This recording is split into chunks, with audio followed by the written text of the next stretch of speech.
Hi అండి. ఇది నేను వర్క్ చేస్తున్న సచివాలయం. One of the beautiful village. And ఏంటంటే, మాకు న్యూ సచివాలయం ఇంకా అలాట్ అవ్వలేదండి. ప్రెజెంట్ బిల్డింగ్ అయితే అవైలబుల్. బట్ న్యూ సచివాలయం అలాట్ అవ్వలేదు. పాత బిల్డింగ్‌లోనే కంటిన్యూ అవుతున్నాం.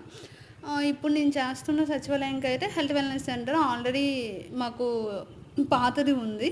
కొత్త బిల్డింగ్ హాయ్ శాంక్షన్ అండి అవ్వలేదు. అందరికీ. పాత ఇదే నేను బిల్డింగ్‌లోనే వర్క్ మేము మా చేసే వర్క్స్ ప్లేస్ అండి. కంటిన్యూ చేసుకుంటున్నాం. నేను ఈరోజు నేను అవి వర్క్ చేస్తున్న చూపిస్తానండి. సచివాలయం ఇదేనండి.